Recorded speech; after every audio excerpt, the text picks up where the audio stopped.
doctora Figueroa Fernanda, que nos van a disertar de dos temas muy, muy interesantes.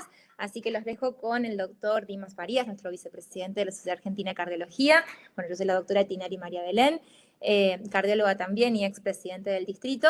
Y bueno, y también nos acompañan Verónica Torres, nuestra secretaria de SAC de Distritos País, y Paola D'Angelo, secretaria de nuestro distrito SAC Córdoba, que siempre envía todos los mails. Así está con nosotros acompañándonos. Bueno, muy buenas tardes y te cedo la palabra, Dimas, para dar comienzo e inicio.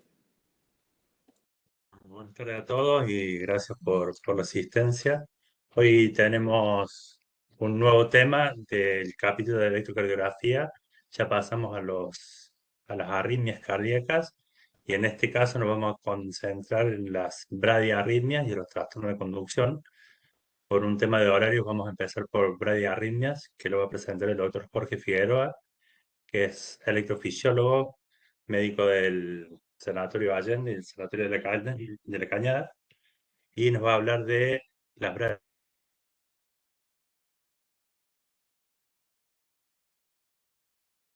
Fernanda Figueroa, que es médica cardióloga del staff del Servicio de Electrofisiología del Sanatorio de El Salvador, del Hospital Nacional de Clínicas y del Sanatorio Córdoba, que nos va a hablar de los trastornos de conducción intraventricular, cómo reconocer los bloqueos y las anomalías de conducción. Así que, sin más, los dejo con el doctor Jorge Figueroa, que les va a dar una excelente presentación, como siempre, y es un gran amigo, y muchas gracias por estar acá con nosotros, Jorge. Bueno, Dimas, Belén, muchas gracias. Buenas noches, Fer.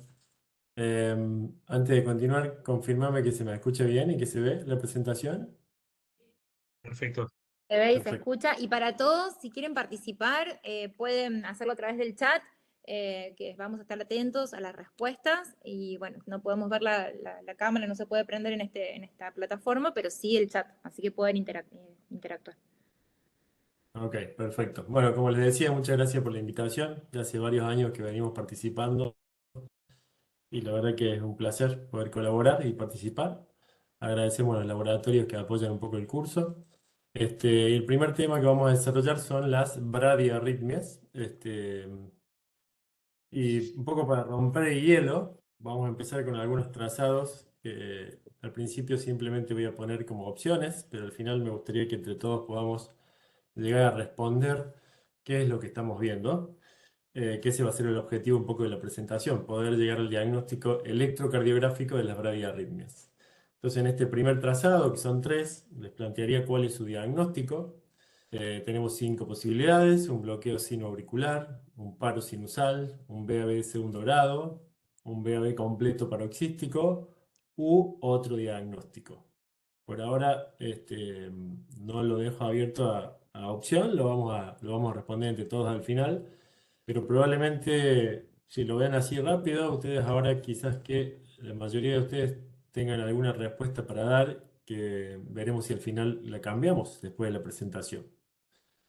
El segundo trazado también, como vemos aquí, es un trazado de Holter que nos muestra distintas opciones: bloqueo sinoauricular, paro sinusal, bloqueo auriculoventricular 2.1, VAB completo paroxístico u otro diagnóstico.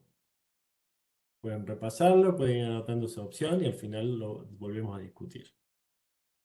Y el tercer y último trazado antes de la presentación, lo que vemos aquí, otro trazado de Holter, como opciones: bloqueo sinoauricular, paro sinusal, VAB de segundo grado, VAB completo paroxístico u otra opción. Me gustaría que al final el objetivo sería que podamos responder correctamente los tres trazados entre todos, ¿eh? Entonces, para iniciar la presentación, inicialmente comentarles un poquito de electrofisiología. Básicamente, cuando hablamos del sistema eléctrico de conducción, todo parte a nivel del nodo sinusal, que está en el techo de la aurícula derecha. A partir de ahí, a través de fibras musculares o bases internodales, se comunica con el nodo auriculoventricular, desde el cual salen sus dos ramas principales, la rama derecha y la rama izquierda, que se dividen en las dos hemirramas. Principalmente nosotros hoy, al hablar de bradiarritmia, vamos a hablar de los trastornos a nivel del nodo sinusal y los trastornos a nivel del nodo auriculoventricular y del sistema gisiano. Los trastornos infrahisianos nos lo va a comentar la doctora Fernanda, que nos va a hablar un poco de los bloqueos de ramas, ¿sí? Entonces, como les decía, hablaremos de disfunción sinusal y bloqueo auriculoventricular. La disfunción sinusal es muy importante para entender, digamos, los trastornos electrocardiográficos, entender un poquito de fisiopatología. Y probablemente algo recuerdan, pero vamos a repasar que hay dos tipos de células, generalmente a nivel del músculo cardíaco. La célula miocárdica en sí, que son células con un potencial de acción mucho más rápido, y las células del nodo sinusal, que tienen un potencial de acción distinto que le da la capacidad de automatismo. ¿Qué es lo que tiene de distinto ese potencial de acción, que es el que vemos aquí a la derecha? Como verán, tiene un potencial de membrana un poco más alto, menos 60, que con respecto al de las células musculares, y permanentemente está en cierta inestabilidad. Es un potencial de acción más corto, en el cual rápidamente se llega al potencial umbral y se desencadena el potencial de acción. Esto es lo que la diferencia a la célula automática del nodo sinusal y del nodo auriculoventricular de las células musculares, ¿sí? Y por eso tienen la capacidad de automatismo, ¿ah?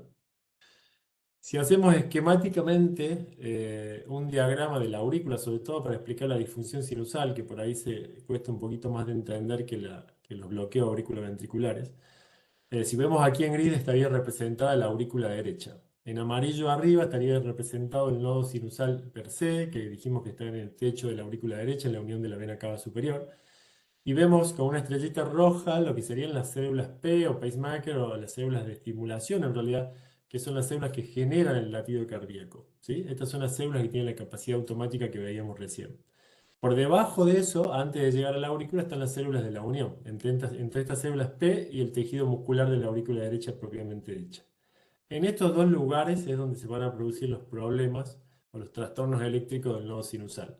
En las células P hablaríamos del paro sinusal y en las células de transición vamos a encontrar los bloqueos sinoauriculares. Si no hay, abajo vemos la onda P, si no hay actividad que se inicia en las células P o que se inició y que pasó por esas células de transición, no vamos a tener onda P en el electrocardiograma porque no hay despolarización de la aurícula.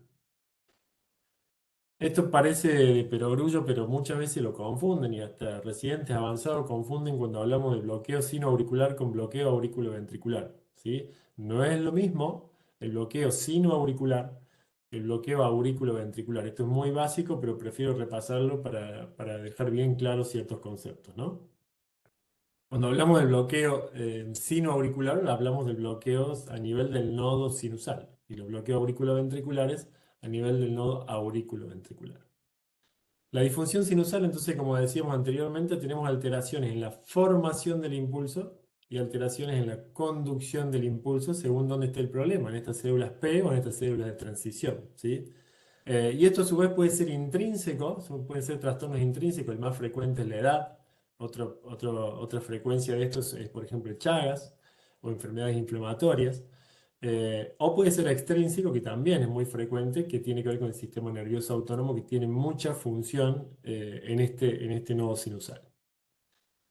Esto es un poco lo que yo llamo la evolución eléctrica de la enfermedad del nodo sinusal, que suele iniciar con bradicardia sinusal, luego eso vienen los bloqueos sinoauriculares, a partir de ahí bradicardia sinusales ya persistente, luego aparecen los paros sinusales y luego eso empieza la arritmia auricular. A continuación, el famoso síndrome de Brady-Taki, todo esto lo vamos a ir viendo ahora más adelante, para luego, terminando, establecerse una fibrilación auricular paroxística y luego crónica, y muchas veces asociado a trastornos del nodo auriculoventricular.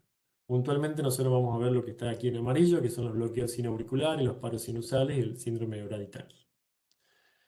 Entrando propiamente al objetivo de esta presentación, a la electrocardiografía, pero me parecía interesante que ustedes repasen los conceptos previos para poder entender el electrocardiograma, ¿no? Y esta es una de las dos diapositivas más importantes de la presentación, en donde vamos a ver los distintos trazados de los distintos tipos de daño a nivel del nodo sinusal, tanto de bloqueo sinoauricular o paro sinusal. El primer trazado, el de arriba, hablaría de un ritmo sinusal normal, ¿sí? En donde no vemos ninguna alteración, ninguna anomalía. El segundo trazado hablaría de un bloqueo sinoauricular de primer grado, que en realidad no tiene traducción electrocardiográfica. Simplemente podríamos llegar a verlo en un estudio electrofisiológico con catéteres invasivos, pero no tiene traducción en un electrocardiograma, porque hay un retraso, como ven arriba en el gráfico de la izquierda, entre las células P y la aurícula derecha. El problema está en la unión sinoauricular. Hay un retraso que como todavía la aurícula no se despolarizó, no vamos a ver nada en el electrocardiograma. Lo que vamos a empezar a ver en el electrocardiograma en este tipo de trastornos son los bloqueos sinoauriculares de segundo y tercer grado. El bloqueo sinoauricular de segundo grado también se cataloga como MOVIX 1 y MOVIX 2. El primero para comentarles y repasar es el MOVIX 1, que es el tercer trazado que vemos, el trazado del medio. Perdón que esto es el segundo trazado. El tercer trazado del medio, donde vemos cómo se caracteriza o cómo se define bloqueo sinoauricular de segundo grado MOVIX 1, se caracteriza, como ven en el tercer trazado, por el acortamiento de los PP, con una ausencia de onda P, como vemos ahí a partir del tercer latido hay una ausencia de la onda P, y esa pausa conservadora, esa pausa, compensadora que hay, que en realidad no llega a ser compensadora, en general es menor al múltiplo de 2 pp previos, ¿sí? Si lo trasladamos a esto, vamos a ver que esa pausa es menor que el múltiplo de 2 p previos. Perdón, que se me pasó esto. ¿Sí? Entonces, el sino auricular de segundo grado MOVIX 1, hay un acortamiento de los pp con una ausencia de una onda P y la pausa que se genera es menor que un múltiplo de 2 pp previos. A diferencia del bloqueo sinoauricular de segundo grado MOVIX 2, en el cual los pp no se modifican, como pueden ver en el trazado número 4, ¿sí? En el penúltimo, los intervalos pp se mantienen estables, regulares. De repente falta una onda P, hay una ausencia de onda P, y el espacio o la pausa que se genera siempre es múltiplo de los intervalos pp previos, ¿sí? Como vemos acá, el espacio pausa es exactamente igual, en este caso un múltiplo. El bloqueo sinoauricular de tercer grado, que es el último, el que está abajo, habitualmente no hay ondas P. Vemos por lo general ritmos de escape, como vemos ahí abajo, un ritmo nodal de escape en el cual no vemos ondas P, ¿sí? El diagnóstico diferencial del bloqueo sinoauricular de segundo grado MOVIX 2 es con el paro sinusal. ¿Cuál suele ser la diferencia con el paro sinusal? Bueno, como decíamos, volvemos al concepto del bloqueo sinoauricular de segundo grado MOVIX 2. Los intervalos PP no se modifican, hay una ausencia de onda P y hay una pausa que es múltiplo. Pero por lo general en el paro sinusal la pausa suele ser mayor o un múltiplo mayor que 2 pp previos. Suele haber ritmo de escape después de esa pausa o puede haber un calentamiento como una especie de aceleración de la frecuencia sinusal después de esa pausa, ¿sí? De todos modos es el diagnóstico más difícil de tener en cuenta al momento del diagnóstico electrocardiográfico, ¿sí? Esto es un resumen, ahora vamos a ir repasando distintos trazados y vamos a ir un poco discutiendo. Ahora quiero y les pediría que participen ustedes porque les voy a ir dando opciones. Acá nadie tiene por qué saber, la idea es que nos equivoquemos y que aprendamos y que repasemos y que saquemos dudas y por qué sí y por qué no. Así que me gustaría que opinen a partir de ahora en los trazados que vamos a ir viendo. ¿De acuerdo? Eh, bueno, este es un primer trazado electrocardiográfico en donde básicamente tenemos 5 opciones. Me gustaría que, aunque sea en el chat, y no sé si Dimas lo puede ir viendo el chat, que yo no lo veo, pueden ir comentando qué es lo que ustedes consideran de que se trate este trazado, ¿sí? En líneas generales, siempre que analicen, pueden ver las tiras del trazado de la D2 control, como es ahí abajo, que habitualmente para lo que es ritmo cardíaco es lo más organizado para empezar el análisis. Y luego pueden ir a las derivaciones. Acá hay opciones de bloqueo auriculoventricular 2.1, bradicardia sinusal, bloqueo sinoauricular MOVIX 1, bloqueo sinoauricular MOVIX 2 o paro sinusal. Si se animan a ir participando, hay muchísimos trazados, Ahí así que ya necesito que empezaron en el participen. chat. Hay bradicardia sinusal, MOVIX 2.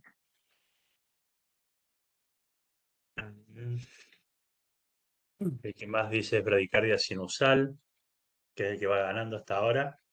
Ok. Sí, ahí los estoy viendo Eh, arriba, sí me parecen. sí, bradicardia sinusal versus bloqueo sinoauricular MOVIX 2. Es los dos que van Ok. compitiendo. vamos a ir descartando, o vamos a ir hablando principalmente de las dos opciones que generan dudas, ¿sí? Si vemos el trazado de aquí abajo, lo que se ve puntualmente, vemos las ondas P sinusal seguida de un QRS. Puede por ahí confundir esto que se ve acá en la onda T, que no es una onda P. ¿Y por qué no es una onda P? Porque la polaridad es totalmente distinta a esta, coincide siempre con el ST y cae a una secuencia o frecuencia que no tendría relación con la frecuencia sinusal. Entonces, esto es onda T, ¿sí? Por lo tanto, acá solo vemos ondas P que son bastante regulares y siguen una secuencia. No vemos una pausa con una ausencia de ondas P que nos llamara la atención. Por lo tanto, no podríamos hablar en sí de una pausa que sea múltiple, ni mucho menos. Y por lo tanto, no podríamos hablar de un bloqueo sinoauricular de segundo grado MOVIX 2. ¿Ah? Acá el diagnóstico empieza siendo más simple y hablaríamos de simplemente una bradicardia sinusal, ¿sí? No hay bloqueo AB, no hay pausa, por lo tanto no hay bloqueo sinoauricular ni de primero, ni de segundo grado, ni paros sinusales. Esto sería bradicardia sinusal, como contestó la mayoría. Yo voy a ir continuando en los trazados, pero cualquier duda o si tienen algo que puedan disentir, totalmente abierto y a reexplicar el porqué. ¿Eh? Acá tenemos otra imagen donde se ve simplemente una tira de dos control y tenemos cuatro opciones. Esto podría ser un VAB completo, podría ser una FA de baja respuesta ventricular, podría ser un bloqueo sinoauricular MOVIX 2, un bloqueo sinoauricular de tercer grado.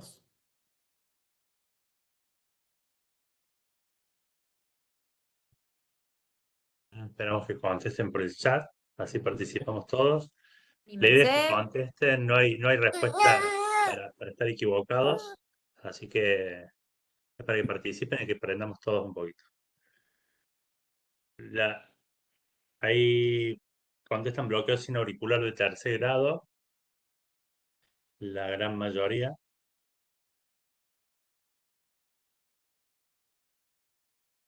Todos se decantan por la respuesta número 4, Jorge. Bueno, y es correcto. Bloqueo ¿Y por sinoauricular de qué? tercer grado. ¿Por qué es correcto? A ver, para hablar de VAB completo, tendríamos que ver ondas P que se bloquean o que están completamente disociadas. Aquí no se ve ondas P. Una FA de baja respuesta podría ser un diagnóstico diferencial que iría en contra, entre comillas, la línea isoeléctrica es como muy plana. Habitualmente en la FA suele haber un ligero movimiento de esa línea isoeléctrica, pero esto podría ser una FA de baja respuesta bloqueada con un ritmo de escape nodal. Bloqueo sin auricular de segundo grado también tendríamos que ver ondas P, al menos algunas, para poder ver esas pausas y demás que no se ve. Y el de tercer grado sería el diagnóstico correcto. Este es un bloqueo sinauricular de tercer grado, que lo que vemos acá es un ritmo de escape nodal prácticamente fijo. ¿Eh? O sea que muy bien, la mayoría de ustedes contestó la número 4. Siguiente trazado, también un solo trazado, 5 opciones, VAB completo, FA de baja respuesta, sin auricular MOVIX 2, sin auricular de tercer grado o paro sinusal. Esto se pone un poquitito más difícil. Ahí los vemos por el chat.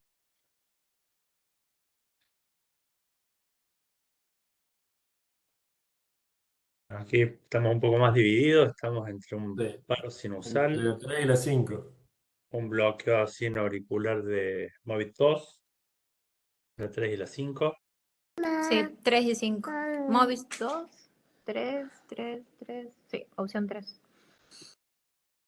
Ok, esta es un poquito más difícil y está muy bien que las dos opciones que eligieron, porque serían los dos diagnósticos diferenciales, lo que explicaba en la diapositiva inicial.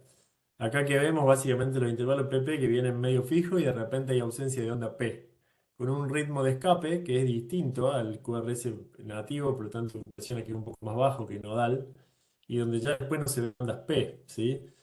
¿Qué diría a favor de un paro sinusal aquí? Básicamente, como dijimos, que habitualmente hay una ausencia abrupta de ondas P, los PP previos no se modifican, y hay una pausa que por lo general es mayor o igual a PP múltiplos previos, pero acá es mayor. Ven que en ningún momento vemos ondas P, y también va a favor la presencia de esos ritmos de escape que estamos viendo acá, ¿sí? Esos dos puntos irían a favor de un paro sinusal, pero sería nuestro diagnóstico diferencial de un bloqueo sinoauricular de segundo grado MOVITS 2, donde habría una pausa que sería múltiplo de los PP previos. Pero acá después de que la P se bloquea, perdón, de que no hay onda P, disculpen, después de que no hay onda P, en realidad no vuelve a haber ninguna onda P que nos permitiera medir unos intervalos PP que sean iguales a dos PP previos. Por lo tanto, eso es lo que justifica que a esto lo llamemos paro sinusal y no sino auricular de segundo grado MOVITS 2. Trazado de Holter. De repente venimos con una taquicardia, hay un espacio y aparecen algunos latidos, así contado básicamente como traumatólogo casi. ¿Qué vemos en el trazado? Bloqueo AB completo, FA de alta respuesta, bloqueo sinoauricular MOVITS 1, sinoauricular MOVITS 2 o un paro sinusal. Empezaron con la opción 1, Fabricia Claudia también dice 1, Ramón la opción 5, Jessica paro sinusal, María Vanessa opción 1, Marlene opción 5. Qué bueno que Estamos entre participen. la 1 y la Hay 5. aquí ya hay un poquito más de diferencia en los diagnósticos, pues estamos hablando en uno de bloqueo auriculoventricular y en el otro de paro sinusal. Son las dos que se llevan la La mayor parte de mayoría. las opciones. ¿Mm? Recuerden siempre, y esto lo vemos habitualmente con los RESI, cuando hablamos que suelen, por eso les decía que parece simple o tonto, entre comillas, lo que yo les planteaba esto de Alcohólicos Anónimos y el borracho, pero siempre confundimos esto y por eso también lo ponemos. Cuando hablamos de bloqueo AB completo, tenemos que ver ondas P bloqueadas, ¿sí? Y acá, después de esa presunta taquicardia que vemos inicialmente, no se ve ninguna onda P que esté bloqueada, por lo tanto no hablaríamos de un bloqueo a nivel del nodo auriculoventricular. Si vemos que hay una pausa, entonces si lo describiéramos para llegar a nuestro diagnóstico, le decimos que hay una taquicardia inicial con cierta irregularidad, donde no se ve claramente una onda P. Si viéramos solo el trazado inicial, diríamos que eso podría ser una fibrilación auricular y que de repente hay una ausencia de latidos hacia el ventrículo, ¿sí? Hay una ausencia de latidos ventriculares, pero tampoco se ve actividad en la aurícula, ¿eh? Con un primer latido que sale después de una pausa, muy parecido a los latidos previos de la taquicardia, pero sin ninguna onda previa al QRS, ¿sí? ¿Qué es lo que está sucediendo acá? Este es el famoso síndrome de Brady-Taki, captado en un Holter, que ustedes lo pueden ver haciendo un poco de trampa, mirando el trazado de la parte de abajo. Fíjense que viene con una taquicardia previamente, de repente corta esa taquicardia, tiene un latido de escape y después se ven incluso ondas P previas a los QRS siguientes, ¿sí? Entonces lo que sucede acá es que viene con una fibrilación auricular, corta la fibrilación auricular, el nodo sinusal está un poco atontado todavía, no vuelve a latir, hay una pausa sinusal, un paro sinusal, y en ese paro sinusal hay un ritmo de escape nodal, y después de eso, que no se ve en el trazado principal, pero se ve abajo, empieza de a poco a empezar a latir la aurícula y el ventrículo, ¿sí? Un ritmo sinusal que empieza a latir con bigeminia supraventricular, como se ve abajo. Entonces, esto sería un síndrome de Brady-Taki que asocia fibrilación auricular con paro sinusal. No podríamos hablar directamente de un BB completo porque no vemos onda P y no podríamos hablar en sí de una FA bloqueada porque también abajo se ve, como les dije, que una vez que pasa ese ritmo de escape vemos ondas P sinusales que vuelven a conducir, ¿eh? Siguiente trazado, un poquito más difícil también. Bloqueo B completo, fibrilación auricular de alta respuesta, bloqueo sinoauricular MOVITS 1 o paro sinusal más ritmo de escape nodal. Pueden analizar el trazado de D2 de abajo, que siempre es más fácil, y después pueden usar las derivaciones, el resto de las derivaciones si quieren ayudarse, ¿eh?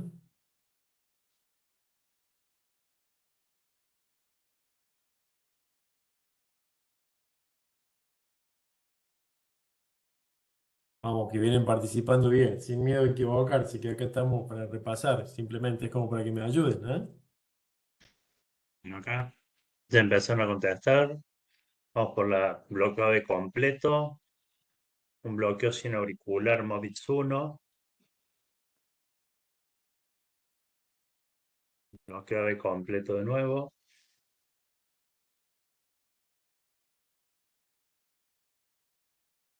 Bloqueo sin auricular Movitz 1. Paro sinusal más ritmo de escape nodal. De vuelta, paro sinusal. Más dividida está. Sí, esta está más difícil. Eh, son todas menos fibrilación auricular aparentemente. Está entre Bueno, alguna de las otras tres. estamos de acuerdo que descartaríamos fibrilación auricular porque hay una cierta regularidad de los latidos, ¿no? Pero también es cierto que antes de los QRS no se ve claramente una onda P, ¿no? Y también es cierto que después de los QRS se ve algo aquí en el ST que se vuelve a ver reproduciblemente en casi todos los latidos, ¿ah? Entonces tenemos, si definiéramos, diríamos que tenemos un ritmo en el cual está primero el QRS con un QRS estrecho y post QRS hay eh, una onda auricular en el ST, que es repetitivamente siempre lo mismo. Fibrilación auricular no podría ser, si hay una onda auricular organizada la sacaríamos de encima. Bloqueo sin auricular, en realidad no hay ninguna pausa, esto es relación 1-1 en todos los latidos, o sea que no hablaríamos de bloqueo sin auricular. Bloqueo AB completo, bueno, podría ser lo que llamamos una disociación isorrítmica, ¿no? En el cual hay un ritmo nodal y un ritmo sinusal bloqueado que van casi a la misma frecuencia, sería muy rebuscado. Podría ser, pero ¿qué va en contra de eso? Fíjense que en las derivaciones inferiores esa onda P es negativa, ¿sí? Si es negativa, ese ritmo no viene del nodo sinusal, que habitualmente las derivaciones inferiores siempre son positivas. Incluso ABR también suele ser negativa. Por lo tanto, ese ritmo no viene del nodo sinusal, viene desde abajo. Por lo tanto, no podríamos hablar de un bloqueo AB completo cuando no hay una P que se bloquee, ¿no? Y sería con un PR, si fuese un bloqueo de primer grado, sería un PR muy largo. ¿Qué es lo que sucede acá? Hay paro sinusal, no hay actividad del nodo sinusal, hay un ritmo de escape nodal, como ven acá con este QRS, que retroconduce a la aurícula con esa onda P negativa, ¿sí? Entonces esto es un paro sinusal con un ritmo de escape nodal. Un poco más difícil, pero bueno, se va complicando la cosa. Creo que la mayoría había puesto entre esta y bloqueo de completo, ¿eh? Siguiente trazado, el principio va sin ayuda, para la mayoría que quiera contestar. Si contestan poco, les activo la ayuda. Las opciones son las que vemos ahí. Trazado de una sola derivación, donde vemos opciones paro sinusal, bloqueo sin auricular de primer grado, segundo grado MOVIS 2, segundo grado MOVIS 1.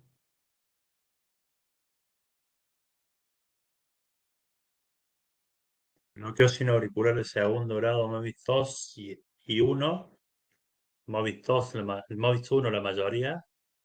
Ahora paro sinusal.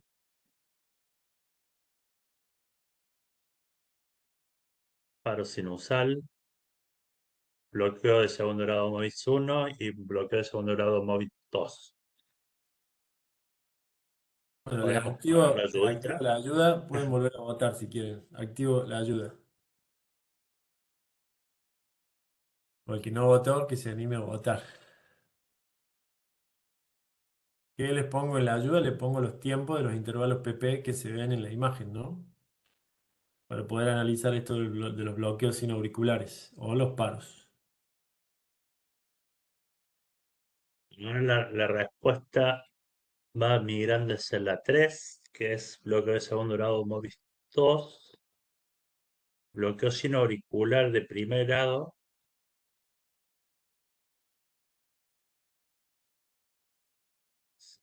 Bueno, No. Corta la votación. veo que esto confunde un poco y por eso a propósito también volví a poner los tiempos, ¿ah? Vamos a repasar un poquito los conceptos que habíamos puesto en la diapositiva inicial de los bloqueos sin auriculares, ¿ah? ¿Qué estamos viendo acá inicialmente? Estamos viendo que hay un ritmo sinusal, que lo vemos en todo el trazado, donde acá hay una pausa o una ausencia de onda P, ¿no? ¿Qué pasa con los PP? Los PP que estamos viendo son PP que se van acortando. Acá están marcados. Acá entre este PP y este hay 1,52 segundos. Acá hay 1,40. Acá hay 1,29. ¿Sí? Entonces esos PP se van acortando. Se van acortando los PP y falta una onda P. ¿Sí? Acá no hay onda P. ¿Ah? Y donde no hay onda P, el intervalo PP que estamos viendo aquí mide 2,45. Es decir, es menor que la suma de dos intervalos PP previos. Acá estaríamos hablando de 2,69. ¿Sí? Entonces, esto es menor. ¿Ah? ¿Cuál sería nuestro diagnóstico habiendo dicho esto? ¿Sí? Tenemos PP que se van acortando. Ausencia de onda P y un intervalo que es menor que el múltiplo. Bloqueo sin auricular de primer grado lo descartaríamos porque dijimos que no tiene traducción electrocardiográfica. ¿Ah? El diagnóstico diferencial de paro sinusal es el bloqueo sin auricular de segundo grado MOVIX 2, pero para eso recuerden que el PP, perdón, sí, el intervalo PP donde está la ausencia de onda P tiene que ser múltiplo, que el múltiplo es prácticamente exacto, ¿sí? Y acá no es múltiplo, es menor. ¿Ah? Si es menor, nuestro diagnóstico de bloqueo sin auricular MOVIX 1. Y aparte que los PP se van acortando, recuerden. En el paro sinusal y en el bloqueo sin auricular de segundo grado, los PP vienen fijos. Esto sería 1,52, 1,52, 1,52 y ausencia de onda P. Con un intervalo PP que sería, si sumamos 1,52 por 2, estaríamos hablando de 3 segundos de pausa. 3 segundos 0,4 de pausa. ¿Ah? Por esa explicación, esto es un bloqueo sin auricular de segundo grado MOVIX 1. Estaba un poquito más difícil, pero era para repasar el concepto de bloqueo sin auriculares, ¿sí? Esto es un poco con trampa, la respuesta es sí o no. ¿Qué dice la mayoría? ¿Esto es una taquicardia auricular o no? La respuesta es más simple, es sí o no nada más. Si alguien quiere explicar por qué es sí o por qué no, también puede hacerlo. Si se animan. No, dice Ramón, Jessica no, No. Giselle no. Gabriel, Claudia, Bueno, esto es un poco más fácil, así que... no. Si hay alguno que diga el por qué no,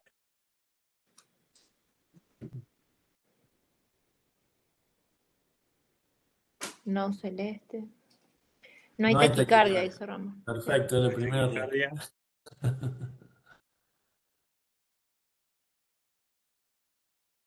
La primera respuesta es esa, correcto, de que no hay taquicardia. Los PP van a una frecuencia que están dentro de lo 75, no hay normal, ¿sí? taquicardia. Lo segundo es que acá las ondas P son todas iguales, ¿sí? Entonces, si habláramos de taquicardia, entre comillas, diríamos que si esto fuera una taquicardia, sería una taquicardia sinusal, porque la onda P es exactamente la misma, ¿ah? Entonces, no da la frecuencia, no da la morfología, claramente esto no es una taquicardia. ¿Por qué lo pongo? Porque muchas veces esto en los Holter y gente joven se informa como taquicardia auricular o taquisupra, y esto básicamente es lo que llamamos arritmia sinusal respiratoria, ¿sí?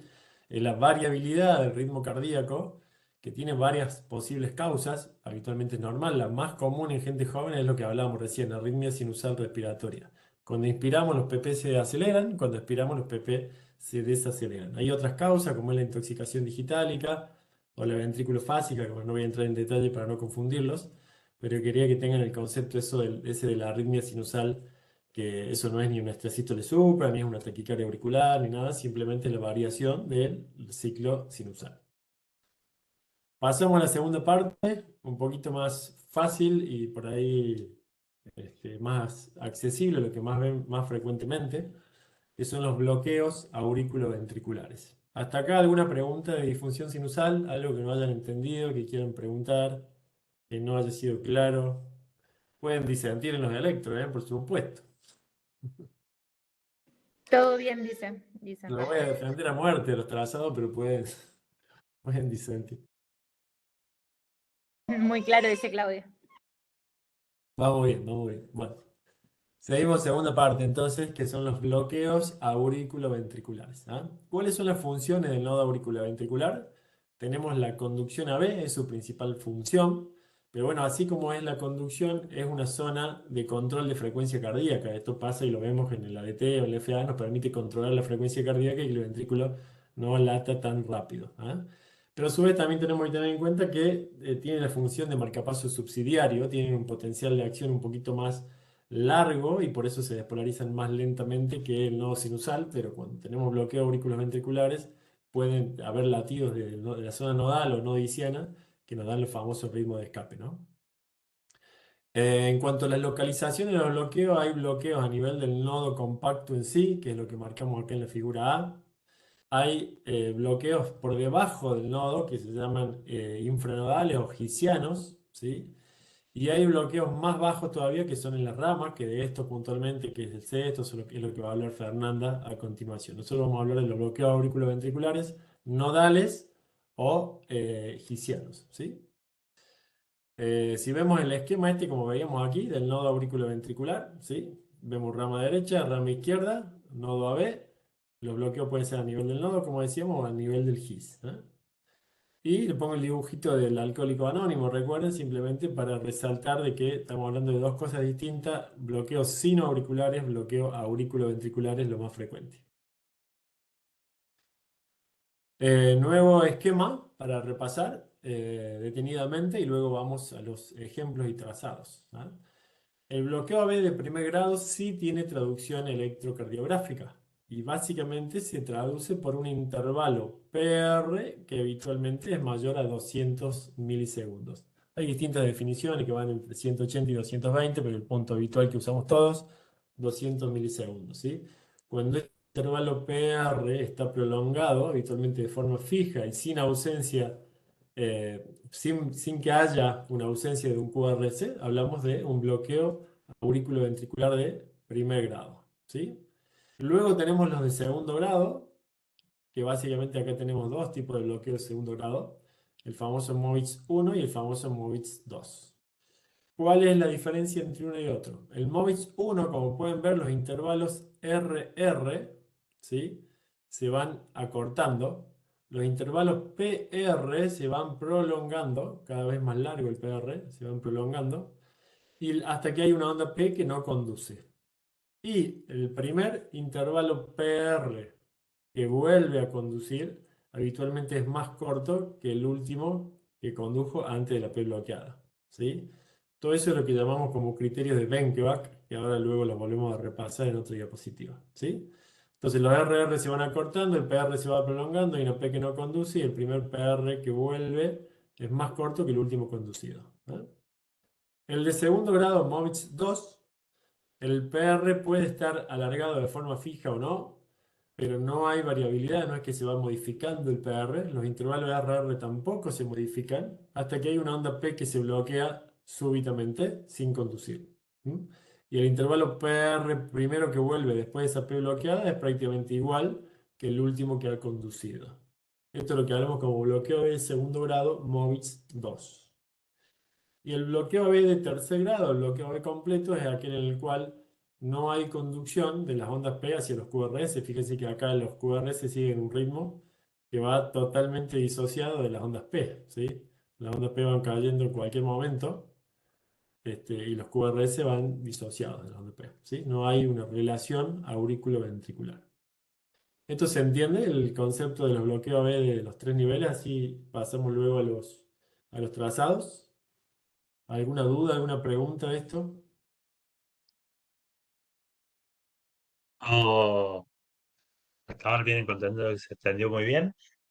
Perfecto. Cualquier duda pueden ponerla ahí en el chat, ¿sí? Vamos un poco con Muy los atentos a eso. trazados de ejemplos. Primer trazado, creo que este viene sin... Sí, bueno, ahora vienen sin... La mayoría vienen sin pregunta, creo, si no me equivoco. Este trazado sin opciones es para que ustedes empiecen a describir qué es lo que ven. Abajo tiene el trazado de la tira de dos control y arriba tienen todas las derivaciones. ¿Qué es lo que vemos acá?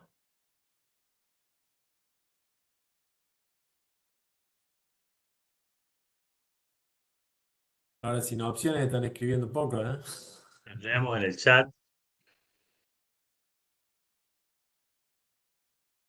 Primer grado, puede ser bloqueo de primer grado. Tercer grado, mayor parte dice primer grado. Bueno, la mayoría contesta primer grado, como primer trazado y siguiendo un poco la secuencia, efectivamente, un bebé de primer grado, fíjense que hay una relación lógica entre las P y los QRS, ¿sí? Tenemos onda P, QRS, onda P, QRS, y así sucesivamente, ¿sí? No hay ausencia ni de onda P ni de QRS, hay una relación fija, y el intervalo PR es un PR que es mayor de 200. Por lo tanto, esto por definición, BAB de primer grado. Segundo trazado y viene con el famoso signo de la flecha, eh, donde tenemos abajo la tira de dos control que es más fácil de analizar. Viene con la ayuda de la flecha y de los números.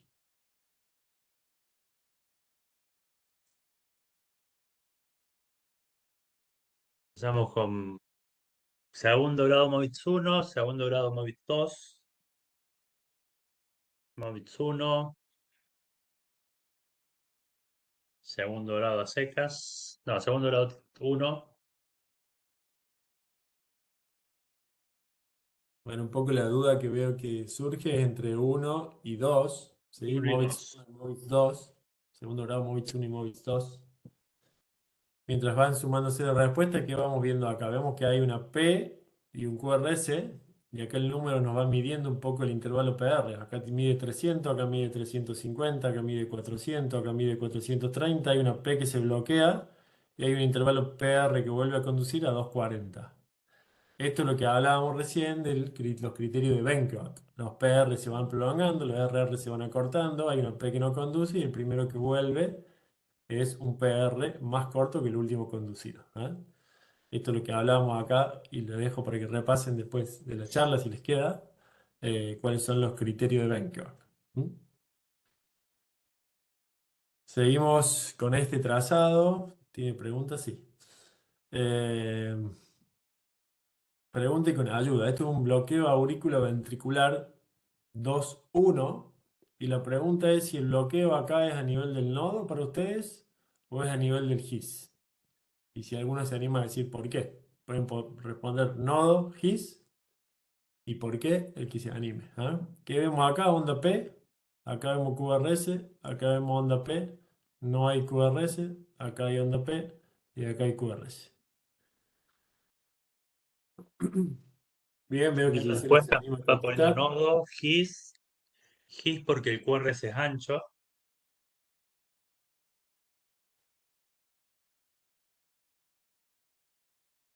eh, GIS porque hay P, GIS porque la salida ventricular es de QRS ancho. ¿Alguien piensa que esto es a nivel del nodo auriculoventricular? Si hay alguien que se manifieste, como dice el dicho de los espíritus. Bueno, veo que la mayoría dice GIS y es correcto. ¿Y por qué hablamos de bloqueo a nivel gisiano? Habitualmente, cuando hay un trastorno de conducción, el QRS se ensancha, ¿sí? Porque hay un bloqueo de rama, ¿sí? Y eso habitualmente pasa cuando los bloqueos están por debajo del nodo auriculoventricular, ¿sí? Son bloqueos gisianos, intraisianos o infraisianos, ¿sí? Esto sería un bloqueo AB de conducción 2.1 con un QRS ancho que nos habla que el problema está a nivel del GIS, intra-GIS o por debajo del GIS, lo cual son bloqueos de peor pronóstico y que pueden evolucionar a un BB completo más fácilmente que si esto fuese con QRS estrecho. O sea que la respuesta es 2.1 infraisiano o intraisiano. ¿Qué vemos acá? Hay también el famoso signo de la flecha aquí abajo y hay números. Ayúdense por eso. Hay numeritos, hay signo de la flecha. ¿Qué es lo que estamos viendo acá? Perdón.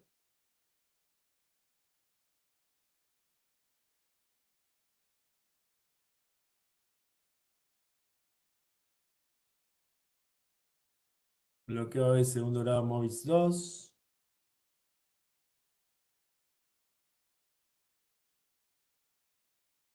Sí, la mayoría está contestando bloqueo de segundo grado Movitz 2. Bueno, y es correcto el diagnóstico y a eso vienen los numeritos. Si hay un PR prolongado en 280, pero que es fijo. Está 280, 280, 280, hasta que hay una P que se bloquea y el primer PR que vuelve a conducir a 280, ¿sí? Esto es típico del segundo grado, MOVIX 2. O sea que está bien la respuesta de la mayoría de ustedes. Acá, ¿qué es lo que vemos? Veamos el trazado de abajo, si quieren más fácilmente, después se ayudan de todo el electro, ¿eh? Pero ¿qué se ve acá? ¿Qué posibilidades tendríamos? Primer grado, segundo grado, tercer grado, ritmo sinusal normal. Nos están diciendo bloqueo de tercer grado. Opción 3, 2, 1, Era un Mariana. 2-1, Ujú. disociación auriculoventricular, bloqueo de tercer grado, No, bloqueo acá hay 2-1, muchas diferencias. bloqueo de primer grado.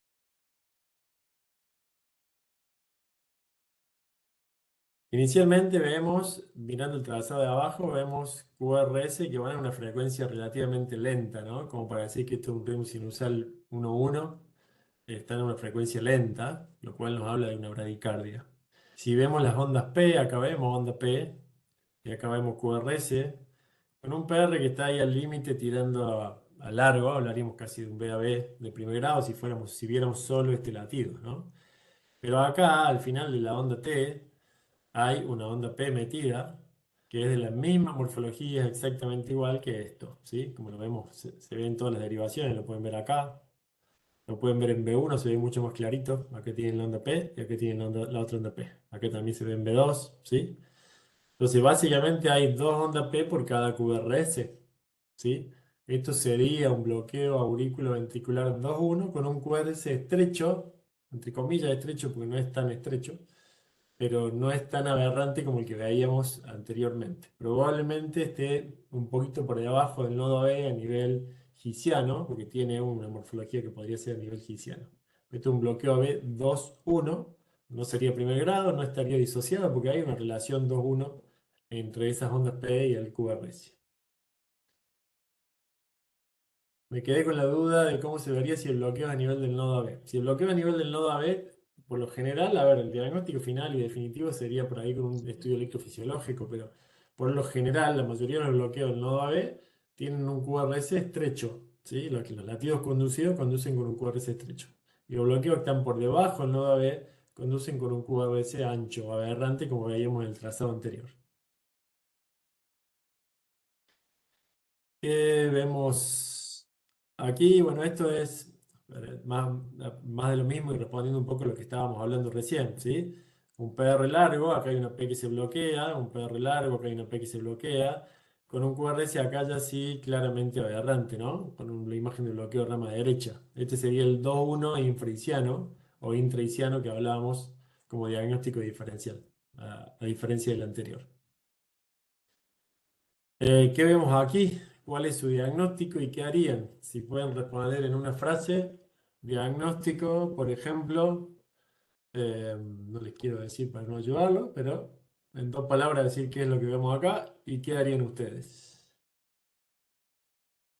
Paciente que viene por la guardia, por visión borrosa y mareos. Está medio pálido. Dicen rezar. Izar, Rezar. Ramón Alberto. bloqueo de tercer grado, Muy bueno. MP, bloqueo de tercer grado, indicación de marcapaso, Subirla a la llamar a un UCO. médico, subir el UCO, bloqueo de completo con ritmo de escape ventricular, bloqueo de tercer grado. Bueno, efectivamente Contraste. aquí hay muchas ondas P que se ven claritas, que están bloqueadas. Podríamos discutir si esto es una taquicardia sinusal, que es lo más probable que sea una taquicardia sinusal, que tienden a hacer taquicardia sinusal tipo compensatoria por su estado en el que están. Pero bueno, al final, cuanto más rápido el nodo sinusal, peor el nivel de bloqueo. Pero esto es un bloqueo B completo, donde hay un ritmo de escape muy lento. Con un QRS ancho es un bloqueo probablemente infrahisiano. quedaríamos, bueno, esto probablemente no mejore prácticamente con nada de fármacos. Entonces, aparte de rezar, habría que poner un marcapaso transitorio lo más rápido posible. Yendo un poco a la respuesta de los fármacos, habitualmente los bloqueos nodales con QRS estrecho y de menor grado de severidad pueden y suelen responder a los fármacos, sobre todo al isoproterenol, a la dabuta. Y los bloqueos infrahisianos de QRS ancho como esto, habitualmente no suelen responder a fármacos. Esto y con esto Jorge, me hay, quedo hay con esa preguntan que pregunta. si no hay isoproterenol, ¿qué se da? Digamos, si no hay. Bueno, Pregunta María. en este caso sería, esto es para marcapaso transitorio, esto no va a responder a fármacos. Si en el medio de salvataje queremos usar DOPA, podríamos usar DOPA, pero esto no, probablemente no responde a fármacos. Por lo que explicaba recién de los bloqueos por debajo del nodo, son bloqueos que habitualmente empeoran incluso con fármacos. Perfecto. Creo que me quedan, sí, quedan dos más. Vanessa dice que en UTI no tiene marcapaso transitorio.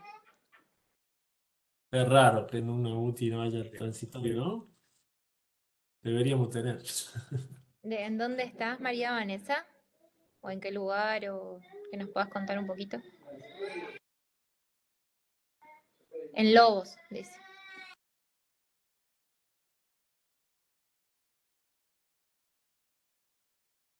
Marcapaso transcutáneo, no sé si hay que es más difícil incluso tener.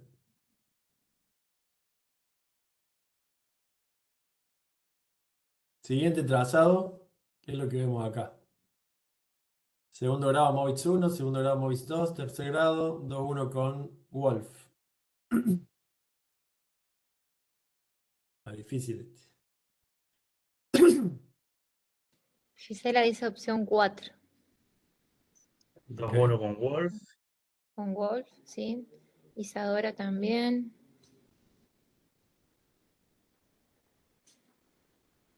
Mientras van respondiendo me quedé pensando en María Vanessa. Dice que no tienen nada, no tienen marcapasos transitorios, no tienen nada. Y estamos como, bueno, es Muy derivar. complicado. Sí. Bueno, muy buena pregunta, no sé si llegamos. Pero me quedo pensando en eso. Claro, Claudia pregunta también, ¿qué haces en el caso de Vanessa que no hay marcapaso transitorio? Es que bueno, obviamente ahí se podría intentar con fármacos, pero ese trazado que les mostré recién es muy poco probable que mejore con fármacos. Lamentablemente, si no hay transitorio, no hay mucho por solucionar. Exacto. La Vamos a mayoría tener- opción 4, lo que B21 más Wolf. Bueno, esto lo puse a propósito a modo de hacer trampa y veo que la mayoría cayó en mi trampa. Porque lo vemos, todo lo que le voy poniendo es un poco lo Tenemos un que, PB completo. es un poco lo que vemos con los resi, ¿no? Que a veces confunden esto, ¿no? Fíjense este latido que vemos acá. Ven una onda P con un PR corto y un QRS. Ven esto o ven este latido siguiente y dicen, che, acá hay un Wolf. Digamos que sería muy difícil tener una preexcitación y a su vez tener un bloqueo. O sea, habitualmente incluso el riesgo del Wolf es que todos los latidos conduzcan por la vía accesoria y que eso, una FA pueda fibrilar el ventrículo, ¿no? Pero acá sí, a ver si puedo borrar. Bueno, si vemos de acá para adelante, vemos que hay una onda P, un QRS. Acá hay una onda P atrás también metida, no hay nada de QRS. Acá hay una onda P, acá hay un QRS. No hay una relación entre las ondas P y los QRS, ¿sí? No hay una relación 1-1 ni 2-1. Los QRS siguen más o menos un ritmo regular, donde no hay relación, ¿sí? Cada P y QRS van disociados. Da la casualidad que en este latido, que uno podría confundir con Wolf, la P y el QRS caen casi al mismo momento, entonces pareciera que hay como una onda delta. Acá la P se mete más en el QRS y ensancha más el inicio del QRS, pero es onda P sinusal. Esto sería un bloqueo AB de tercer grado, ¿sí? No es ni Moitz 1, ni 2, ni Wolf, que era un poco para trampa. El siguiente trazado, lo que vemos aquí, paciente mayor que no toma ningún fármaco, que a modo de hallazgo le hacemos un electro, pongámosle prequirúrgico, y vemos esto. ¿Cuál es su diagnóstico y qué podría suceder si lo cardiovierte? FA pone Claudia.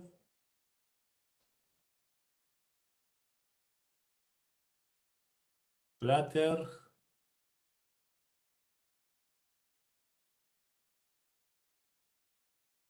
Flutter con conducción variable, FA bloqueada, FA. O sea, Flutter auricular, no lo cardioabierto, excepto descompensación hemodinámica. Bueno, en todos en general están de acuerdo con que acá hay o una FA o un flutter y que hay una conducción variable. Un dato importante, ahí pone si los RR son regulares. No, fíjense que acá esto tiene una medición y esto tiene otra medición, ¿ah? O sea, hay una taquicardia a nivel de la aurícula con conducción variable. Hay una morfología repetitiva de onda P, onda F. Por lo tanto, acá hablaríamos de una taquicardia macro reentrante, que sería un flutter auricular, ¿sí? Hay algo organizado a nivel de las aurículas. No sería un FA, podría ser nuestro diagnóstico diferencial. Esto es un flutter auricular versus taquicardia auricular, pero tiene morfología de flutter auricular típico, ¿sí? Con conducción auricular ventricular variable. ¿Por qué pongo esto de qué sucede si lo cardioabierto? Porque fíjense que la frecuencia cardíaca es relativamente lenta, la frecuencia cardíaca ventricular. Si el paciente este no está tomando fármacos, probablemente si yo lo cardioabierto, pongámoslo, independientemente de que esté descompensado o no, es para saber con qué ritmo podría salir. Es para que tengan en cuenta que este paciente podría salir bloqueado, o con un bloqueo 2-1, o con un VAB completo después de la cardioversión, porque tiene una frecuencia ventricular muy lenta. Si no está tomando fármaco, está muy frenado. Esto nos tiene que hacer un poco abrir la cabeza, nos tiene que llamar la atención, ¿no? Bueno, último trazado y vamos a nuestros tres trazados finales y ya le damos lugar a Fernanda. ¿Qué es lo que vemos en este trazado electrocardiográfico?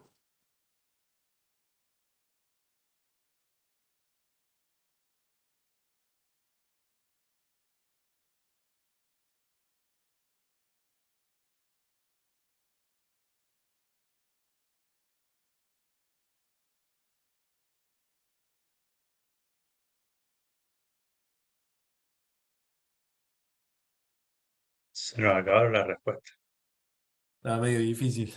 Le Necesitamos doy ayuda, ayuda, Jorge, algo de le doy ayuda para este ayuda, pero caso. bueno, acá vemos onda P, que no hay QRS, vemos onda P con QRS, vemos onda P con QRS, y acá hay ondas P que no conducen, ondas P bloqueadas. Vuelve a haber una onda P con QRS y onda P con QRS, y acá hay onda P sin QRS. Esto sería un poco lo que hablamos de bloqueo AB paroxístico, ¿sí? Que es difícil catalogar, pero esto sería un BAB completo transitorio de forma paroxística, donde viene conduciendo 2 o 3 latidos y de repente se bloquea, ¿sí? Acá pasa 2-1, pero acá hace un completo paroxístico. Esto a veces lo vemos en los Holter, como bloqueo AB completo de forma paroxística. Por tiempo paso un poquito más rápido y quisiera que repasemos un poco los trazados que les mostré inicialmente, en donde venía el primer trazado que venía un poco con trampa. Veníamos viendo un latido sinusal que se sigue de QRS, una P sinusal que se sigue de QRS, P sinusal que se sigue de QRS, y acá dejamos de ver actividad. No vemos actividad ni sinusal ni QRS, ¿sí? Podríamos hablar de pausa, de bloqueo sin auricular. De lo que no podríamos hablar es de bloqueos auriculoventriculares ni de segundo grado ni VAB completo, porque no hay ondas P bloqueadas. Nuestros diagnósticos podrían ser el sino auricular o el paro sinusal. Pero en realidad, y esto a veces lo vemos en los Holter, fíjense que acá hay una línea bien recta, pero bien recta, que se sigue y acá vuelve a retomar la actividad, ¿ah? Esto es un artefacto en donde probablemente acá se desconectaron los electrodos, y esto no es ni bloqueo, ni sino auricular, ni paro sinusal. A veces lo vemos en trazado de Holter eso. Esto era un poquito con trampa. El segundo trazado, que también lo vimos, que le dije que quería que al finalizar la presentación podamos diferenciar. Vemos acá que hay onda P, QRS, y acá también hay onda P, ¿sí? Perdón. Vemos que hay ondas P con QRS, hay 2 ondas P por cada QRS, ¿no? Esto sería un bloqueo auriculoventricular 2-1. No es completo paroxístico porque no vemos más de una onda P bloqueada después de cada latido. No hay paro sinusal porque en realidad ondas P sinusales hay, y lo mismo para el sino auricular. Esto sería un VAB 2-1. Y por último, este que también lo vimos, este trazado, y también es frecuente ver en los Holter, lo que hablábamos de un paciente que viene con taquicardia y de repente esa taquicardia corta y sale, pero en este caso sí sale con una onda P y un QRS. ¿Mm? Esto sería un paro sinusal post-FA o el famoso síndrome de Brady-Taqui, que acá sigue de nuevo el sinusal y vuelve a empezar la fibrilación auricular. ¿Ah? Eso era un poquito los tres trazados que habíamos puesto como disparadores iniciales y por tiempo no me explayo mucho más porque estamos en horario, pero abierto a cualquier duda, pregunta que pudiera quedar. Excelente, Jorge, excelente, como siempre y como todos los años. Muchas gracias. No sé si quieren preguntar algo, alguna duda que tengan. No se aprovechan ahora que Jorge, tenemos. habían hecho una pregunta Sí, en el trazado del aleteo, el sí, uso de adenosina. acá, en Sí, este, sí, el uso de adenosina. Bueno, a ver, les paso a ustedes la pregunta. ¿Alguno de ustedes haría adenosina en este caso? no. Creo que no. A ver, la adenosina la haríamos si tuviéramos muchos QRS seguidos en taquicardias a nivel que veamos que el ventrículo está latiendo muy rápido Ujú. para poder hacer algún diagnóstico diferencial. Pero acá si hacemos adenosina vamos a empeorar aún Es más lo que, la conducción auriculoventricular claro. y obviamente vamos a empeorar al paciente. O sea, en este caso Ujú. la adenosina no nos serviría. La adenosina nos serviría para alguna taquicardia en la cual sospechamos que hay una reentrada a nivel del nodo auriculoventricular.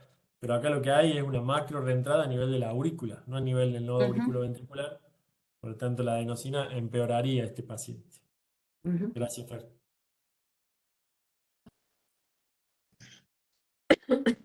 Que dicho sea de paso, somos Figueroa, pero no somos familiares, ¿no? Todos preguntan lo Bueno, mismo, vos sabés. tal cual. Y encima los dos juntos. Perfecto. Dimas. Bueno, muchas gracias, Jorge. Como siempre, muy clara tu Sí, muy linda, presentación. muy buena.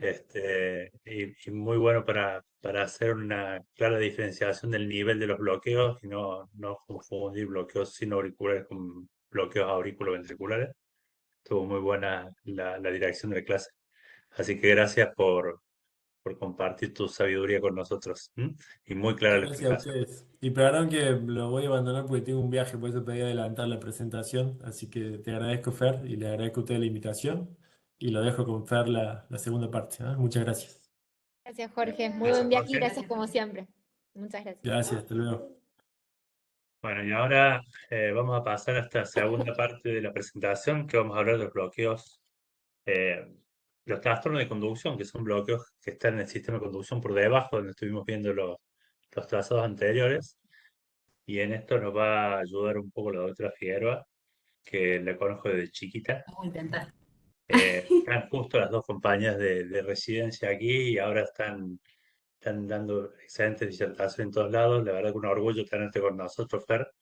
Sabes que te apreciamos mucho. Así que bueno, Eso te a ustedes, dejamos a vos, toda Dimas, la te clase para requiero. vos. Bueno, ya, ¿Mm? a Belén es mi amiga, así A que. todos, la verdad es que sí, compañeras de residencia, eso nos hace pensar los años que pasaron, ¿no? Pero bueno, Sí, tengo sí. mi Bueno, niño, perdón, o sea, también eso, así que les pido disculpas.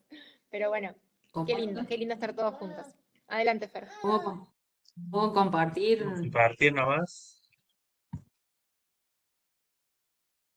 Bueno, muy bien la participación de todos. A nosotros nos pone muy contentos que participen en el chat, ya que es la forma que tenemos de interactuar en esta plataforma. Y en este caso vamos a hacer lo mismo. Cualquier duda la van volcando ahí. Nosotros estamos atentos para poder transmitirle después las dudas a la doctora para que nos pueda sacar esas dudas y poder aprender entre todos un poquito. ¿Mm? Ujú. Así que Muchas bueno, gracias, Claudia. Muchas gracias. se ve muy bien Eh, ahí. ¿Sí? Bien. Bueno, gracias en primera instancia a Zach por convocarme para el taller. Un honor, Dimas. Sabes que, como dijiste, me conoce de chiquita y bueno, y los requiero. Y bueno, Belén, que es amiga, así que siempre tratando de brindar un poquito de lo que uno sabe. Así que bueno, vamos a ver cómo sale todo. Gracias. No puse trazados como los hizo Jorge, digamos, es más que todo una clase continua y después al final, si quieren, O en el medio, si me quieren ir preguntando cosas, no hay problema, lo vamos viendo. Sí, los que quieran hacer Em, preguntas, vamos a ir frenando y vamos sacando las dudas. Así que, perfecto. Sí. Adelante, Fer. Bueno, el tema que voy a dar es trastornos de conducción intraventricular. Si bien el GIS y sus ramas principales y la red de Purkinje constituyen una pequeña proporción a nivel de lo que es la masa ventricular, las alteraciones electrocardiográficas que generan sus alteraciones son bastante específicas y nos permiten tener una mayor información que en alteraciones que ocurren a nivel de el músculo en sí. Por lo tanto, podemos decir que son como una especie de detectores de alteraciones a nivel del músculo ventricular. Entonces, podemos decir que tenemos trastornos de la conducción intraventricular y estos trastornos pueden estar ocasionados por alteraciones anatómicas, que en este caso nos referimos a brechas o alteraciones a nivel de las fibras musculares que van a generar anomalías a nivel de la conducción del impulso o alteraciones funcionales. Cuando hablamos de alteraciones funcionales nos referimos básicamente a cambios o trastornos a nivel de lo que tiene que ver con las características electrofisiológicas de los haces que forman parte del sistema de conducción, ya sea a nivel de lo que tiene que ver con la conductividad o a nivel de lo que tiene que ver con la refractariedad de las fibras. Y esto va a dar lugar a aberrancia, que son trastornos en sí transitorios. En el caso de los trastornos anatómicos van a generar bloqueos y estos bloqueos pueden ocasionar trastornos a nivel de la rama derecha o a nivel de la rama izquierda, que van a ser completos o incompletos, y en el caso de la rama izquierda también podemos tener alteraciones a nivel de los fascículos, tanto del anterior como del posterior. Haciendo un breve repaso de lo que sería la anatomía de haz de His y de la rama derecha en primera instancia, el haz de His surge posterior a, o como una continuidad del nodo aurículo-ventricular en su porción ramificante. El haz de His posteriormente se divide en dos principales ramas, una rama derecha, que en este caso estaría en íntimo contacto con el septo membranoso anterior, y hacia el lado izquierdo por contigüidad con las comisuras del seno coronario derecho y del seno no coronario, ¿no? Esto es importante tener en cuenta porque las alteraciones anatómicas estructurales pueden afectar a cualquiera de las porciones de la rama derecha, en este caso de la primera porción. La primera porción está irrigada por una rama del nodo auriculoventricular, que es rama de la arteria coronaria derecha, y posteriormente esta primera porción se sigue de una segunda porción, que es subendocárdica, que está irrigada por una rama de la segunda perforante de la descendente anterior, y hay una tercera porción que se inserta en lo que es la banda moderadora, que es una estructura muscular que conecta el septum con la pared lateral del ventrículo derecho, y posteriormente culmina en el músculo papilar anterior, dando lo que sería la red de Purkinje. En el caso del bloqueo de la rama derecha, lo que tenemos que tener en cuenta es que el primer vector de despolarización septal, que tiene una dirección de izquierda a derecha, va a estar conservado. Por lo tanto, en derivaciones como B1 y B2, vamos a ver el vector en su porción que corresponde a la cabeza del mismo. Por lo tanto, vamos a tener una primer deflexión u onda positiva, que sería una onda R de pequeña amplitud, con ondas Q septales en D1 a BL, B5 y B6. Dado de que no se puede generar el resto de la despolarización ventricular derecha, se genera un segundo vector de despolarización, pero ventricular izquierda, y por lo tanto, lo que estaríamos viendo desde las derivaciones B1 y B2 sería la cola del vector. Por lo tanto, se generaría una onda negativa, que sería una onda S en B1 y B2, mientras que en D1, ABL, B5 y B6 estaríamos viendo al vector acercarse o viendo la cabeza del mismo. Por lo tanto, tendríamos una onda R. Luego de que se produce la despolarización ventricular izquierda, se genera una onda de despolarización lenta a través del septum interventricular y posteriormente la despolarización del ventrículo derecho.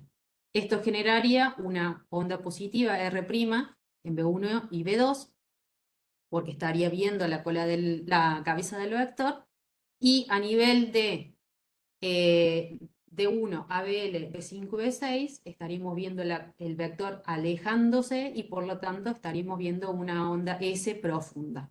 Entonces, esto generaría una desviación del eje hacia la derecha y la onda de repolarización sería inversa a la polaridad el QRS tanto en B1 como B2. Por lo tanto, tendríamos como características una duración del complejo QRS que va a ser mayor a 120 milisegundos por este retardo en la despolarización que se genera, una onda R' en B1, dando lugar a complejos RSR', pero teniendo en cuenta que la onda R' va a ser mayor que la onda R inicial, ondas S profundas en D1, ABL, B5, B6. Como decía, la onda T va a ser opuesta a las fuerzas del QRS, en general van a ser negativas en B1, B2 y positivas en el resto de las derivaciones, y una deflexión intrinsicoide que va a ser mayor a 50 milisegundos. Cuando nos referimos a la deflexión intrinsicoide, nos referimos al tiempo en despolarización de endocardio a epicardio. En general, ese tiempo de despolarización no supera los 50 milisegundos y se puede medir en el electrocardiograma desde el comienzo del QRS hasta el pico de la onda R, ¿sí? Entonces, en el caso de los bloqueos, tanto de rama derecha como de rama izquierda, este tiempo de despolarización endoepicárdica se va a ver prolongado y va a ser una de las características de ambos tipos de bloqueos. Como había dicho en un principio, hay que tener en cuenta las relaciones anatómicas de la rama derecha para tenerlas como punto de partida para poder entender cuál puede ser la causa de dicho bloqueo. Entonces, dentro de las múltiples causas que tenemos el tromboembolismo pulmonar agudo, que en este caso por dilatación y aumento de la presión del ventrículo derecho genera una alteración en la conducción, pero más hacia las ramas parietales hacia las terminaciones parietales de la rama derecha. La enfermedad de Chagas, que como bien conocemos genera este tipo de alteración, el cor pulmonar, miocarditis, tumores, cardiopatías congénitas, principalmente las que afectan el septum membranoso y el septum muscular. También hay un patrón que se llama patrón de la cresta supraventricular. La cresta supraventricular es una que separa el tracto de entrada del tracto de salida del ventrículo derecho, y esta estructura en algunos pacientes puede generar compresión del sistema de conducción y generar bloqueo de rama derecha, pero principalmente de tipo incompleto. Degeneración del sistema de conducción, cardiopatía isquémica, y las enfermedades reumáticas también podrían generar este tipo de bloqueo.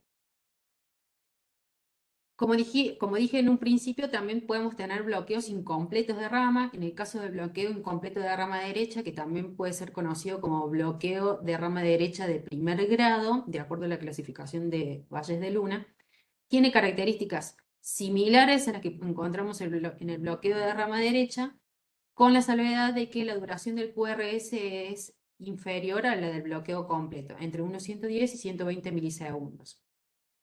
En el caso de la deflexión intrinsicoide, no llega a ser mayor a 50 milisegundos. Esto es porque el tiempo de activación no se ve alterado de manera completa. Y como dato también a tener en cuenta, es un patrón que se puede encontrar en pacientes jóvenes, masculinos y deportistas, sin tener ningún tipo de cardiopatía previa estructural, sino que pueden tener corazón sano y tener este tipo de alteración o trastorno en la conducción, y también se presenta como una variación de la normalidad en el electro en niños y en adolescentes hasta los 16 años. Otra cosa a tener en cuenta es que si colocamos los electrodos para realizar un electrocardiograma, tanto B1 como B2, de manera más alta de lo que va normalmente, podemos tener un patrón similar sin que corresponda a un bloqueo incompleto de rama derecha per se, ¿sí? En el caso de la rama izquierda, anatómicamente, esta se genera también desde las de His como un grupo de filamentos que posteriormente van a dar lugar a lo que sería la rama izquierda en sí, que se encuentra entre las comisuras de la valva coronariana derecha y la no coronariana. Posteriormente emite dos hemiramas, una hemirama anterior que es más larga y delgada y que se dirige hacia adelante y hacia abajo y que culmina en el músculo papilar lateral y posteriormente da la red de Purkinje, y una hemirama posterior que se dirige con una concavidad posterior hacia el músculo papilar medial, y ahí emite también la red de Purkinje. A tener en cuenta, la rama posterior es más gruesa y corta, y la rama anterior, como dije, es más delgada y larga, por lo tanto puede sufrir mayor número de traumatismos con respecto a la rama izquierda, sumado a que se encuentra muy relacionada con el tracto de salida ventricular izquierdo y por lo tanto también está, no está exenta de sufrir traumatismos por aumento de presiones en esa zona. En el caso del bloqueo de rama izquierda, ¿qué es lo que va a suceder? El primer vector de despolarización septal no va a estar presente, por lo tanto la despolarización de izquierda a derecha no se va a realizar. Entonces vamos a tener ausencia del primer vector de despolarización septal y por lo tanto no vamos a tener Q en D1 a BL, B5 ni B6. Se va a generar la despolarización ventricular derecha y, como sabemos, la despolarización ventricular derecha tiene menor fuerza que la despolarización izquierda, pero aún así puede dar lugar a una pequeña R en B1 y B2 o la ausencia de la misma y la presencia de una onda Q. Posteriormente a esto se va a generar la despolarización ventricular izquierda, pero a través del septum interventricular y de manera más lenta, y por lo tanto esto va a dar lugar a un segundo vector de despolarización que se va a acercar hacia las derivaciones izquierdas, viendo la cabeza del vector, y por lo tanto va a generar ondas R amplias y melladas en B5 y B6, y también en D1 y ABL, mientras que en B1 y B2 vamos a tener ondas S profundas por el alejamiento del vector de despolarización. Por otro lado, dado que la despolarización se ve retrasada, la deflexión intrinsicoide va a ser generalmente mayor a 60 milisegundos. Hay ciertos criterios de diagnóstico para bloqueo de rama izquierda, tanto los criterios dados por Valles de Luna, de La Haja o de Strauss, pero en sí cualquiera de estos tres tiene como ciertas características en común entre los tres, que son la duración del QRS, que tiene que ser mayor a 120 milisegundos, en el caso de Strauss mayor a 140 o mayor a 130, la presencia de notch en el QRS, notch o escotadura en el QRS, un patrón QS y un patrón de ausencia de onda Q en D1, B5, B6, pero en el caso de Strauss, dato a tener en cuenta, este patrón puede estar presente si a su vez el bloqueo de rama se encuentra acompañado de algún infarto a nivel apical o a nivel anterior. Entonces, como hallazgos electrocardiográficos del bloqueo de rama izquierda, vamos a tener QRS que va a ser mayor a 120 milisegundos, ausencia de onda Q en D1 a BL, B5, B6, ondas R anchas, melladas y empastadas, ¿sí? En D1 a BL y también en precordiales izquierdas, una onda R pequeña con S profundas y anchas o complejos QS en B1, B2, el eje que va a estar desviado hacia la izquierda, un infradesnivel con ondas T negativas en D1 a BL, B5, B6, o también la presencia de ondas T positivas en B1 y B2. Acá tenemos algunos ejemplos. Este es un electro donde se muestra un bloqueo de rama izquierda, en donde vemos la inversión de ondas T en B5 y B6, deflexión intrinsicoide que es de 62 milisegundos, o sea, es mayor a 60, un QRS que es ancho, en este caso también un patrón QS en B2, la presencia de ondas R de gran voltaje y a su vez también tienen una cierta escotadura hacia el final, con una deflexión intrinsicoide también mayor a 70 milisegundos. patrón QS, un QRS ancho también con ondas R melladas, también todo característico de bloqueo de rama izquierda. Dentro de las causas de bloqueo de rama izquierda, el 90% corresponde a la presencia de alguna cardiopatía de base, más frecuentes en adultos mayores. Otras causas, cardiopatía hipertensiva, cardiopatía isquémica, valvulopatías, el DIAM como 2 a 4% de los casos y la presencia de marcapasos. También tenemos bloqueo incompleto de rama izquierda, al igual que lo tenemos con respecto a la rama derecha. Tiene las mismas características o características muy similares al bloqueo completo. El QRS en sí es más angosto, entre 100 y 120 milisegundos, con un R pico, que sería lo mismo que expliqué de la deflexión intrinsicoide, que es mayor a 60 milisegundos, pero en B5 y B6. Ausencia de onda Q en D1, ABL, B5, B6 y notch en la rama ascendente del QRS en derivaciones precordiales izquierdas. Se hizo un metaanálisis con respecto a esta presencia del notch.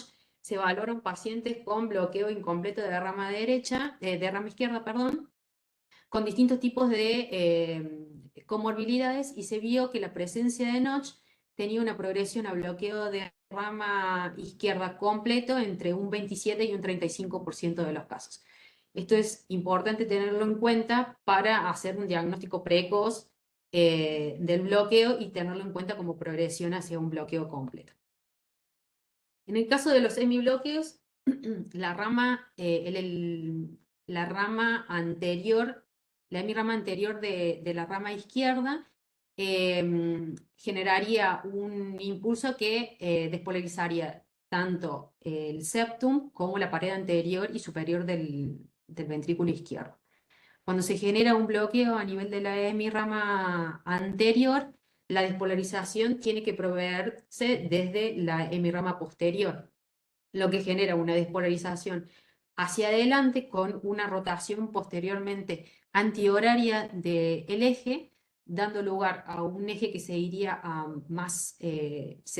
menos 60 grados, un eje bien desviado hacia la izquierda y hacia arriba.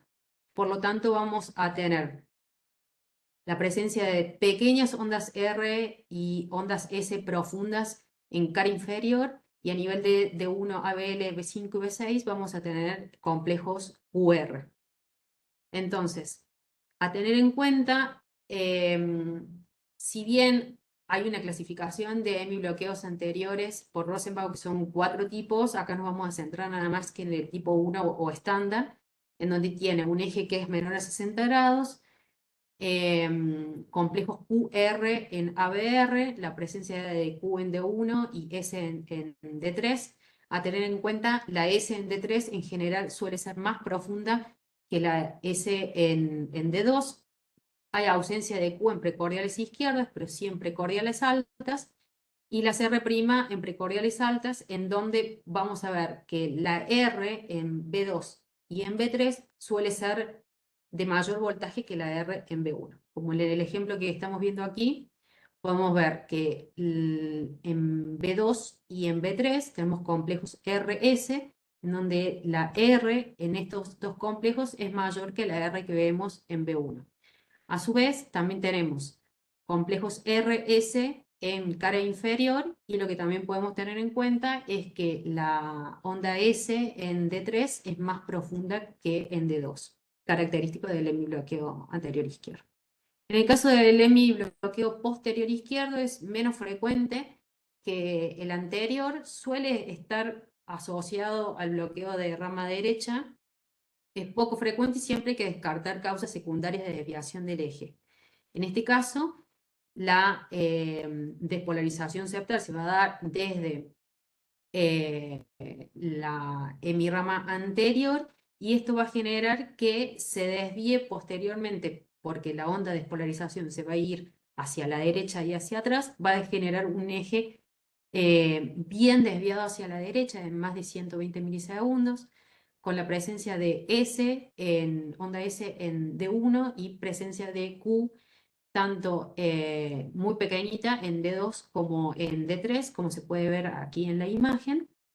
La duración del QRS no suele estar ensanchada, suele estar dentro de los límites normales, y podemos ver tanto en D2 como en D3 ondas R de gran voltaje.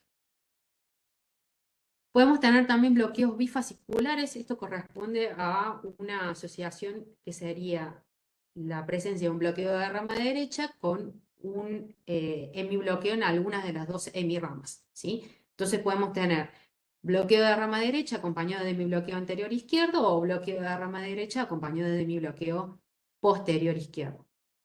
En el caso del bloqueo de rama derecha acompañado de hemibloqueo anterior izquierdo, la parte inicial del QRS va a corresponder al trastorno de la hemirama anterior izquierda, mientras que la parte final del QRS corresponde al trastorno a nivel de la rama derecha. Entonces vamos a tener, en general, onda R' de gran voltaje en B1. En algunos casos puede haber una onda S muy pequeña o ausente en D1 y ABL, pero con onda S profunda y presente en B6. En el caso de la combinación de mi bloqueo posterior izquierdo y bloqueo de rama derecha, es poco frecuente, pero es de gran gravedad. En general suele derivar en bloqueo AB de tercer grado, y en el caso de que suceda en el infarto agudo de miocardio, esto puede llevar a una mortalidad en el 71% de los casos.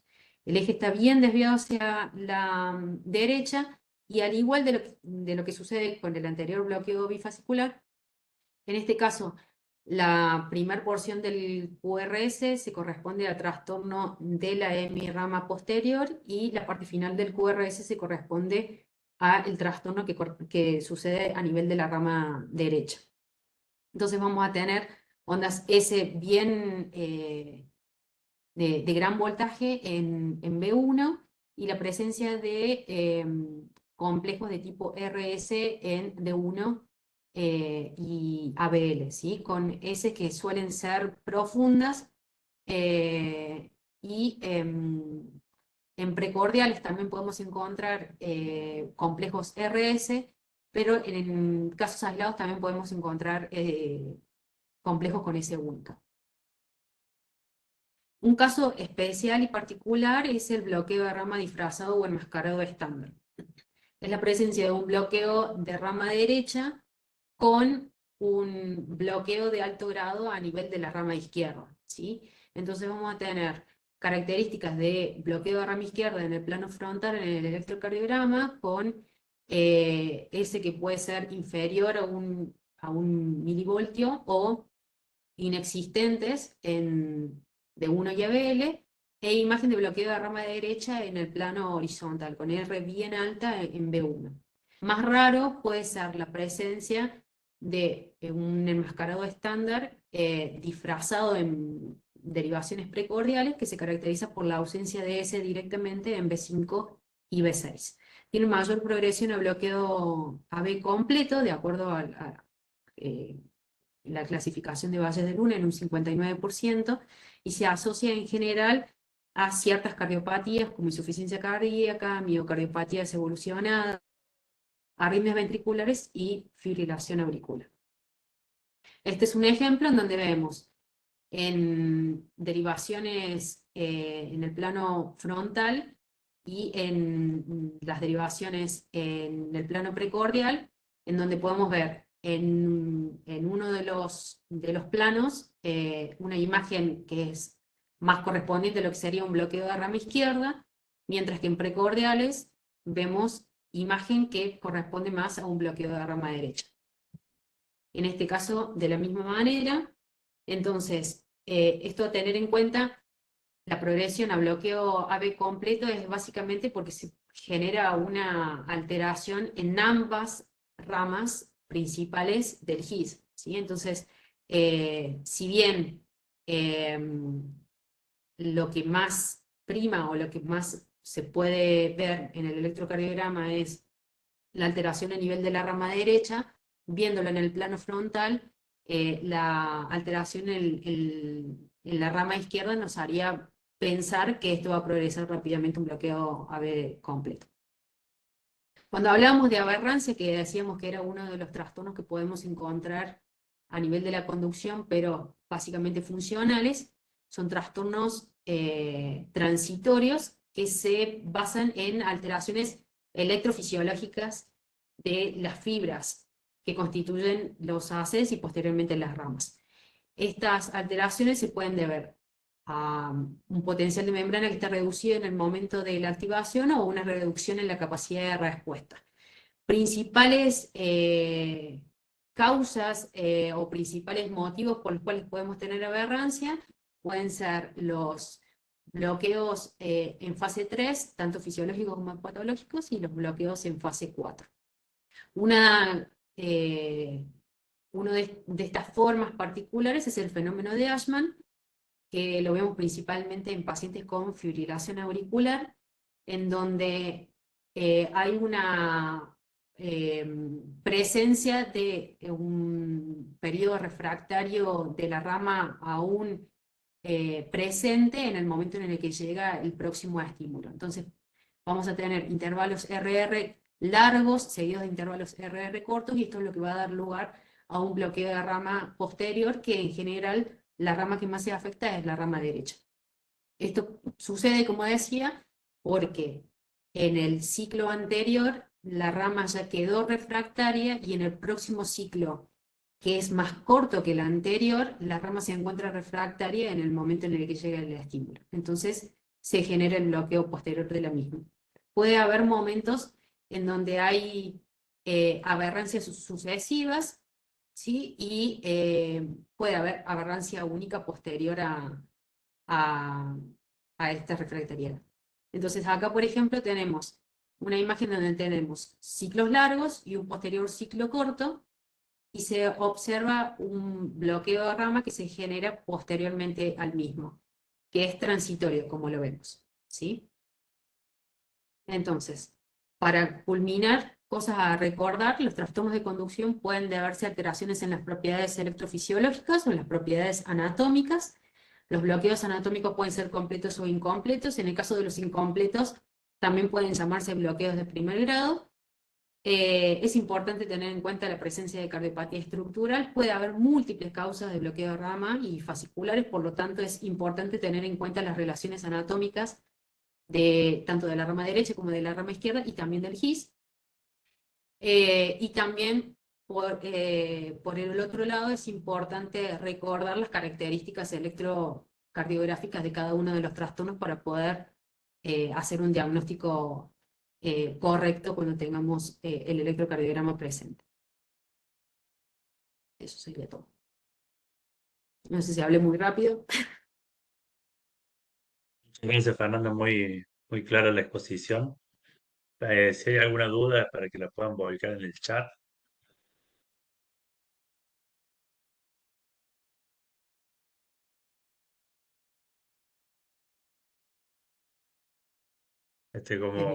Mientras vamos viendo el tema de las preguntas, bueno, como les decía, muy claro. Hoy vimos todo lo que tiene que ver con trastornos de conducción y bradiarritmias.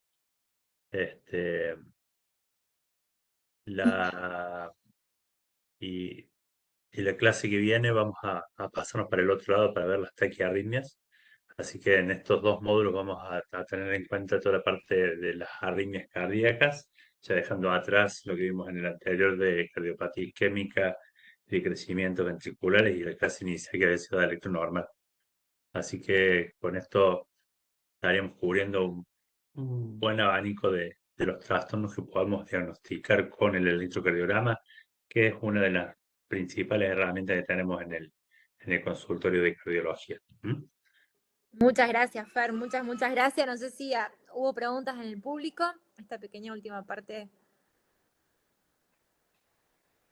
¿Hubo preguntas o no? ¿O ya estamos finalizando? Creo que no hay preguntas. Bien, No sé perfecto. si es porque no se entendió. Genial, entonces. Bueno, nos veremos entonces el próximo encuentro, la próxima clase. Muchas gracias a todos por la participación y que tengan unas muy buenas noches. Gracias. Buenas Gracias, noches. Fer, gracias, Dimas, gracias, Pau. Y gracias a todos. Gracias a todos los que participaron. Buenas noches.